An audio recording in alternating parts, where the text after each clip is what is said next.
Nancy DeMoss Wolgemuth dice que cuando estás enfrentando un nuevo desafío te vuelves más alerta, pero lo opuesto también es cierto. Cuando no hay persecución, cuando no hay oposición de ningún tipo, cuando no hay adversidad, es cierto aún para nuestras propias vidas. Es fácil que nos arrullemos a dormir, que nos acomodemos, nos contentemos y que seamos complacientes. Estás escuchando Aviva Nuestros Corazones con Nancy DeMoss Wolgemuth en la voz de Patricia de Saladín. Hoy es 13 de junio de 2023.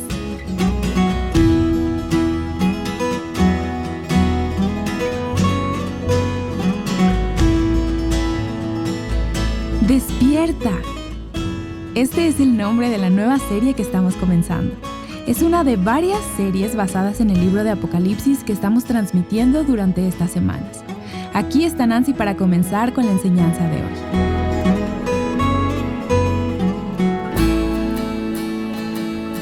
Vivimos en una cultura que está obsesionada con la apariencia. Cómo lucimos delante de otros es de importancia suprema para muchas personas. Me encontré con un artículo recientemente acerca de cómo muchas personas hoy en día están haciendo preparativos de antemano para hacerse cirugía plástica extensiva luego de morir.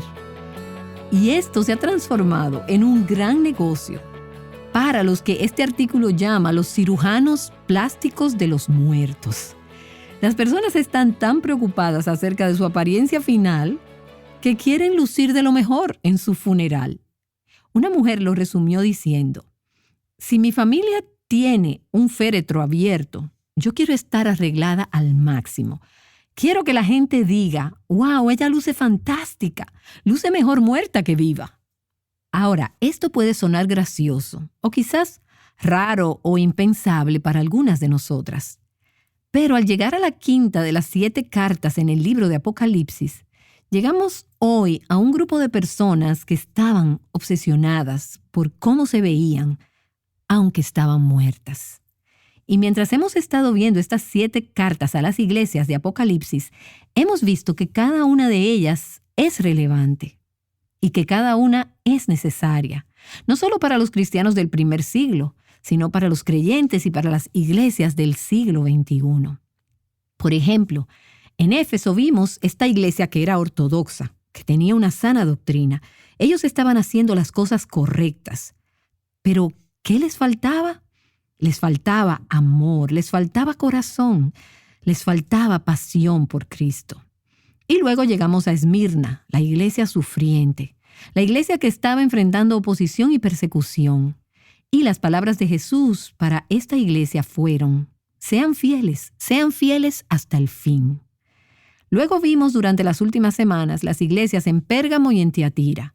Iglesias que habían cedido sus valores, que habían comprometido sus valores con el mundo y que estaban viendo la gracia de Dios como una licencia para pecar y para justificar el amoldarse al mundo. Y vimos que estas cartas son muy relevantes para las iglesias de hoy en día. Pero no creo que haya una carta de entre esas 7 que sea más relevante y necesaria que esta quinta carta, que es para la iglesia en Sardis. En esta carta no hay ninguna alabanza dada a la iglesia. Es una de solo 2, para lo cual esto es cierto. Pero hay expresado, en lugar de elogio o de encomio, una grave preocupación de Cristo. Y la preocupación que él expresa por esta iglesia es una preocupación que ha estado por muchos años en mi corazón. Así que hoy llegamos a esta nueva serie sobre la iglesia en Sardis, con una carga fresca y grande en mi corazón de que Dios hable a las iglesias y a los que se llaman creyentes en nuestros días. Y que el Señor use esto en nuestras iglesias para hablar la palabra de Cristo y a través de su Espíritu, y que nosotras tengamos oídos para oír lo que Él tiene que decir. Ahora, Sardis era una ciudad que estaba aproximadamente a 48 kilómetros al sudeste de Tiatira. Así que el cartero que envió estas cartas, por así decirlo, está haciendo su ruta circular. Sardis será la próxima ciudad a la que él irá. En un tiempo, Sardis había sido la capital del próspero reino de Lidia. Había sido un importante centro comercial y era conocida por la manufactura de textiles. Sardis se llevó el crédito por la invención del arte de teñir la tela. Fue el lugar donde se inventó el dinero moderno. Las primeras monedas de plata y oro fueron acuñadas en Sardis. De hecho, hablando de dinero, si eres un poco mayor, quizás hayas escuchado la frase rico como Creso. Y es una frase que se solía usar mucho. Hoy probablemente diríamos rico como Bill Gates o algo parecido. Pero Creso fue en un tiempo, en el siglo VI a.C., el rey de Lidia. Y él era famoso por su fortuna. Él era fabulosamente rico. Así que se hizo un proverbio. La gente decía que alguien era rico como Creso. Sardis era una ciudad afluente, amante del placer, lo que significa que se convirtió, como la afluencia tiende a ser a la gente, se volvió una ciudad floja y terminó con una falta de carácter y una falta de disciplina y una falta de vigilancia.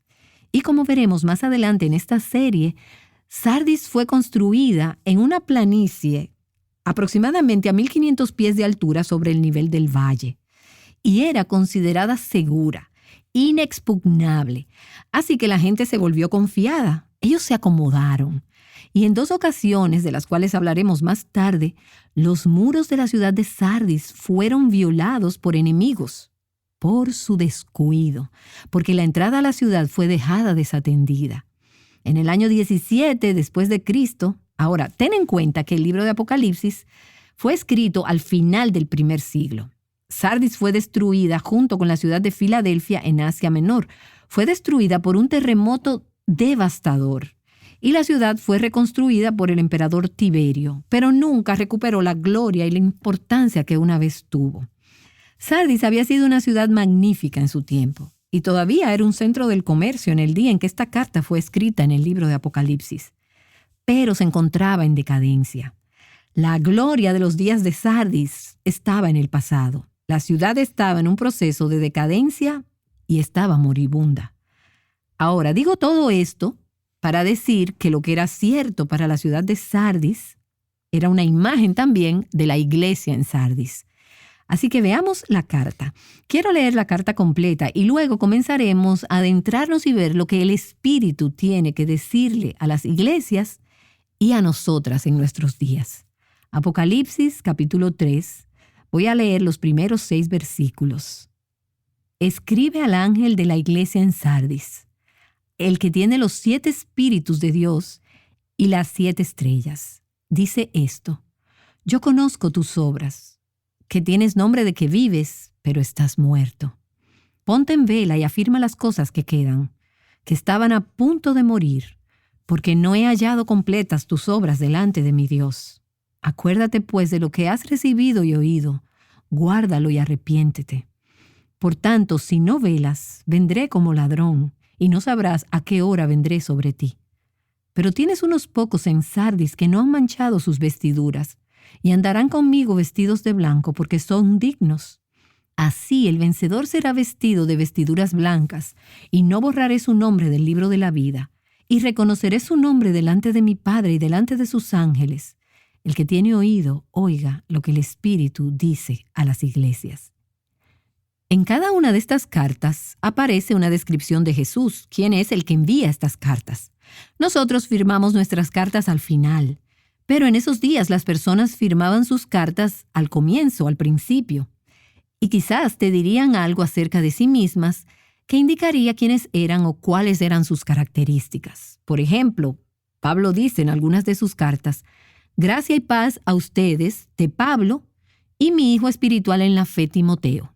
Y así otras más. Así que esta es su firma en las cartas, y en cada caso su descripción o su firma nos da una indicación de lo que esa iglesia necesita, de cuál es la condición de esa iglesia y cuál es su prescripción para esa iglesia. Así que en este caso, a la iglesia de Sardis, él le dice: yo soy el que tiene los 7 espíritus de Dios y las 7 estrellas. Y tú te preguntarás, ¿los 7 espíritus de Dios? ¿Qué significa eso? Bueno, sabemos que hay un solo Espíritu Santo, pero el número 7 en la Escritura, y particularmente en el libro de Apocalipsis, donde ese número es usado muchas veces, el número 7 simboliza plenitud o llenura. Esta es una descripción del Espíritu Santo de Dios que es completo. Él viene en su plenitud a satisfacer las necesidades de su pueblo. Y habla del Espíritu de Cristo que todo lo ve, que todo lo sabe y que está vivo. Él está activo y está trabajando en sus iglesias y a lo largo de todo el mundo. En Apocalipsis capítulo 5, versículo 6 dice: «Miré y vi en el trono un cordero de pie». Y esta es una visión que Juan tuvo del cielo. Ese es Cristo. Y él dice que lo vio como inmolado, que tenía 7 cuernos y 7 ojos, que son los 7 espíritus de Dios enviados por toda la tierra. Así que este es el Espíritu de Cristo, los ojos de Cristo que todo lo ven, el Espíritu de Cristo, el Espíritu de Dios que es enviado por toda la tierra. El Espíritu de Dios se está moviendo, así como lo hizo en Génesis capítulo 1, cuando la tierra estaba oscura, sin forma y vacía. Pero dice, el Espíritu de Dios se movía sobre la superficie de las aguas en Génesis capítulo 1, versículo 2. Y Jesús es el que tiene el Espíritu de Dios, quien está vivo, está bien y está trabajando en nuestro mundo hoy. Ahora, en Juan capítulo 3 nos dice que Dios el Padre le da a su Hijo, a Jesús, el Espíritu Santo sin medida. Y una vez más, la llenura, los 7 espíritus de Dios, Dios le dio a su Hijo Jesús la plenitud del Espíritu Santo. Y en Isaías capítulo 11 leemos acerca de esa manifestación del Espíritu, de esos 7 espíritus que reposaban en Cristo. Dice ahí, y él está hablando proféticamente de la venida de Cristo: «Y reposará sobre él el Espíritu del Señor, Espíritu de sabiduría y de inteligencia, Espíritu de consejo y de poder, Espíritu de conocimiento y de temor del Señor». Así que si cuentas en ese versículo, en Isaías capítulo 11, versículo 2, hay 7 descripciones del Espíritu que reposa sobre Cristo. Pero no solo Él reposa sobre Cristo en su plenitud y en una medida más que abundante, sino que hay 7 iglesias en Apocalipsis también. Y los 7 espíritus que Cristo tiene hablan de esa llenura del Espíritu Santo que es dada por Cristo a cada iglesia y a cada creyente dentro de esas iglesias. Ahora, ¿por qué este énfasis en el Espíritu Santo? Bueno, como veremos en esta iglesia, el Espíritu Santo, quien es la fuente de vida, era exactamente lo que ellos necesitaban. Ellos necesitaban el Espíritu para ser avivados. Lo necesitaban para poder ser resucitados y traídos a la vida espiritual. Y dijimos al principio, al comienzo de esta larga serie sobre las cartas a las 7 iglesias, que las 7 estrellas representan los 7 ángeles de las iglesias y que no sabemos en realidad qué representan esos ángeles. Muchos piensan que esos ángeles representan a los líderes espirituales de las iglesias. Y si ese es el caso, entonces quizás lo que se está diciendo aquí es que no solo las iglesias necesitaban el Espíritu Santo de Dios en su plenitud, en su llenura, en su abundancia, sino que también los líderes de esas iglesias necesitaban el Espíritu Santo.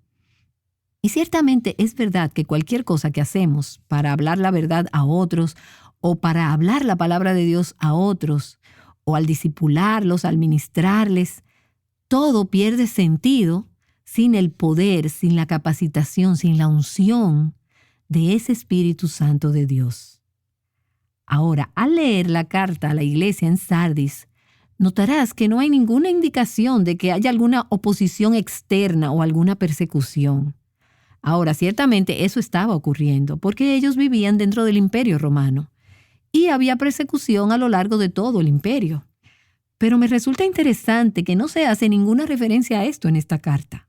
Aún más, no se nombran herejías ni falsas enseñanzas, como hay en algunas de las otras cartas. Y tampoco hay una reprensión dada por la mundanalidad o por la corrupción o por formas de vivir impías como las hay en las otras cartas. ¿Ves? El problema en Sardis era aún más básico que esos otros temas, porque esta era una iglesia fundamentalmente muerta. No había vida allí, o había muy poca vida. Lo poquito de vida que quedaba estaba a punto de morir. La gente en la iglesia estaba muerta. La iglesia estaba muerta. Y como resultado no había nada en esa iglesia que aparentemente molestara o sacudiera a Satanás. Así que ¿para qué necesitaría él traer persecución por ahí? No había nada que perseguir. Y cuando no hay persecución, cuando no hay oposición, cuando no hay adversidad, y esto es cierto aún en nuestras vidas, es fácil que nos acomodemos. Ellos se echaron a dormir, se contentaron y se creyeron suficientes. Esta era una iglesia que estaba espiritualmente muy floja. No estaban en buenas condiciones porque no habían experimentado dificultades y no habían experimentado dificultades porque estaban muertos. Y sin embargo, de manera curiosa, hay aquí una iglesia que aparentemente pensaba que todo estaba bien. Warren Wiersbe, en su comentario sobre este pasaje, dice: la impresión es que la asamblea de Sardis no era agresiva en su testimonio en la ciudad, no había persecución porque no había invasión del territorio enemigo. La falta de fricción generalmente significa que no hay movimiento. Los no salvos en Sardis veían a la iglesia como un grupo respetable de personas que no eran ni peligrosas ni deseables. Ellos eran gente decente con un testimonio moribundo y un ministerio en decadencia. Ahora, mientras leo eso, pienso, wow, si eso no describe a muchas de las iglesias en nuestros países en el día de hoy, no sé qué está describiendo. Un grupo respetable de personas que son consideradas por los no creyentes a nuestro alrededor como ni peligrosas ni deseables. Ellos no quieren lo que nosotros tenemos. No están impresionados con lo que tenemos, con lo que somos. No les molesta lo que tenemos. Ahora, esto está cambiando cada vez más al trazarse las líneas de batalla entre la verdad y el error. Pero en su mayor parte, la mayoría de nosotras no estamos molestando el reino de Satanás. La mayoría de las iglesias no están molestando los poderes de las tinieblas. Tú lees los evangelios y ves que donde quiera que Jesús iba, el infierno se destrozaba a sus pies. Los demonios eran confrontados.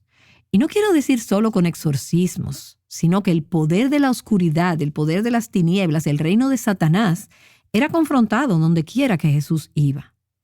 Y no debería ser cierto que si Jesús es el Señor y está presente en su iglesia y en nuestras vidas hoy, debería haber esta confrontación entre el reino de los cielos y el reino de Satanás. Ahora, el hecho de que Satanás no fuera molestado o exorcizado por esta iglesia, el hecho de que ellos no eran ni peligrosos ni deseables, gente decente con un testimonio moribundo y un ministerio en decadencia, eso no significa que no pasaba nada allí. De hecho, Jesús le dijo: yo conozco tus obras. Esta iglesia tenía obras y tenían mucha actividad que impresionaba a otros. Veremos que tenían la reputación de estar vivos, pero por dentro estaban muertos. Parecían estar vivos, pero vida era la cosa que ellos más necesitaban. Encontré interesante que en Sardis había en ese tiempo un gran templo, un templo impresionante que tenía 78 columnas de 58 pies de altura cada una. Ese es un templo grande. Y ese templo estaba dedicado a la diosa patrona de Sardis, que era conocida como Cibeles. La misma diosa que era conocida en Éfeso como Artemis o Diana. La misma diosa griega. Y se creía que esta diosa Cibeles tenía el poder para levantar los muertos a la vida. Y aquí en esta ciudad de Sardis, ella tenía este gran templo dedicado a ella. Ahora, por supuesto, Cibeles era una criatura de la imaginación. Ella no tiene ningún poder en lo absoluto para levantar a los muertos ni hacer ninguna otra cosa. Pero encuentro interesante que eso era exactamente lo que la iglesia en Sardis necesitaba. Ellos necesitaban un milagro de vida, resurrección, un milagro que solo podría realizar el Dios vivo y verdadero. Ahora, antes de ver el resto de esta carta, quiero llevarlas de vuelta a un pasaje en el libro de Ezequiel. A Ezequiel capítulo 37. En los primeros 14 versículos de este pasaje, Ezequiel 37, vemos esta progresión del pasar de la muerte a la vida. Y mientras leo este pasaje, nota que tenemos aquí un valle que estaba lleno de muchos huesos secos. Cuando tú ves huesos secos, huesos humanos, ¿tú piensas en vida o piensas en muerte? la muerte se convierte en vida. Y la palabra vive la verás en este pasaje 6 veces. 2 veces verás la frase, os haré subir de vuestros sepulcros. Y el énfasis está en que la muerte se mueve hacia la vida. Hay poder de resurrección aquí. Ahora, ¿qué hace la diferencia? ¿Qué los lleva de la muerte a la vida en este pasaje? ¿Qué lleva a cualquiera de la muerte a la vida? ¿Qué lleva a la iglesia de la muerte a la vida? Bueno, 10 veces en estos primeros 14 versículos, dependiendo de la traducción que tengas, verás la palabra espíritu, soplo o aliento. Y en el lenguaje hebreo, todas ellas traducen la misma palabra, y es la palabra ruaj. Es el espíritu de Dios, el aliento de Dios, el soplo del espíritu de Dios lo que trae vida de la muerte. Déjame leer el pasaje y observa y busca estas palabras. Muerte, vida, espíritu, aliento, soplo, para que veas que hacen la diferencia. Comenzando en el versículo 1.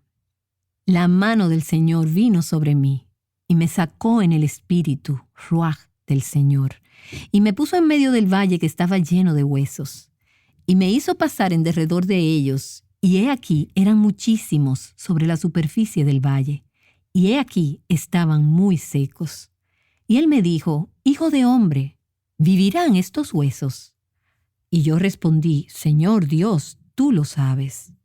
Entonces me dijo, profetiza sobre estos huesos, y diles, huesos secos, oíd la palabra del Señor.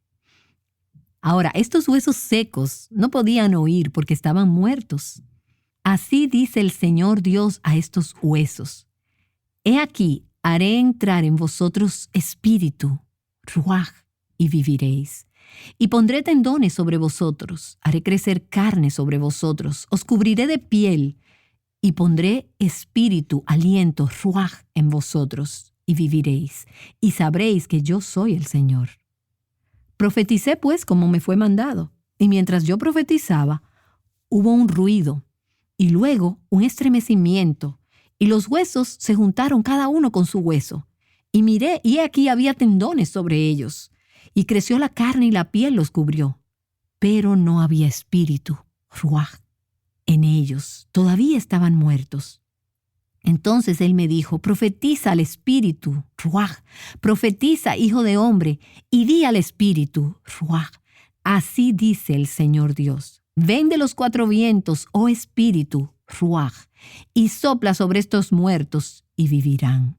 Y profeticé como él me había ordenado, y el espíritu, ruaj, entró en ellos, y vivieron y se pusieron en pie, un enorme e inmenso ejército.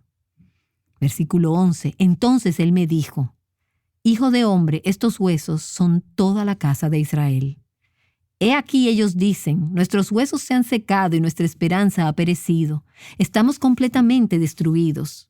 Por tanto, profetiza y diles, así dice el Señor Dios. He aquí abriré vuestros sepulcros y os haré subir de vuestros sepulcros, pueblo mío, y os llevaré a la tierra de Israel. Y sabréis que yo soy el Señor, cuando abra vuestros sepulcros y os haga subir de vuestros sepulcros, pueblo mío. Pondré mi espíritu, ruaj, en vosotros y viviréis, y os pondré en vuestra tierra. Entonces sabréis que yo, el Señor, he hablado y lo he hecho, declara el Señor. ¿Puedes ver la conexión aquí? Cómo los huesos secos volvieron a la vida una vez más. Cómo la gente muerta de Israel volvió a vivir. ¿Cómo hace una persona que está a punto de morir, espiritualmente en coma, comatosa? ¿Cómo vuelve a la vida? Es el ruaj, es el espíritu, el viento, el aliento de Dios. El Espíritu de Dios es el que da vida. Él levantó a Cristo de entre los muertos. Solo Él puede traer huesos secos de vuelta a la vida, o iglesias muertas a la vida. No existe ningún esfuerzo humano, no hay programas humanos, no hay ingenio humano que pueda solucionar los problemas de esta iglesia sin vida en Sardis o de nuestras iglesias sin vida hoy. El Espíritu de Dios debe soplar vida en aquellos que están muertos. Nosotras no podemos hacer nada aparte de Él. Somos dependientes de Él. Así como no podemos vivir físicamente sin respirar oxígeno, aliento, el viento, el Espíritu, Así nosotras no podemos vivir espiritualmente, individualmente o como iglesia, sin el aliento del Espíritu de Dios. Es el Espíritu de Dios que anima, que trae vida al cuerpo de Cristo. ¡Despierta! Ese fue el mensaje a la iglesia del primer siglo en Sardis, y es uno que necesitamos escuchar también hoy. Mensajes de este tipo de parte de Nancy DeMoss Wolgemuth son recibidos por mujeres alrededor del mundo que se encuentran en situaciones variadas. Una madre de 4 niños nos escribió. Ella está ocupada todo el día, pero escucha los episodios de Aviva Nuestros Corazones. Y ella nos dijo: generalmente lo escucho al atardecer mientras doblo la ropa. Tu podcast es de tanta bendición en mi vida. Oro por ti así como por tu ministerio. Estoy tan agradecida por un ministerio que es tan fiel a las verdades de la palabra de Dios. Encuentro que es cada vez más y más difícil encontrar algo similar. Tu ministerio me ha llevado por el Espíritu de Dios más profundo en la palabra y la oración. El apoyo de nuestras oyentes nos permite continuar ofreciendo enseñanzas a mujeres como ella. Nos ayuda a apuntar a las mujeres a la palabra de Dios, a la oración y a conectarse con Dios, aún en medio de labores tan cotidianas como doblar la ropa recién lavada. ¿Considerarías tú donar a Aviva Nuestros Corazones?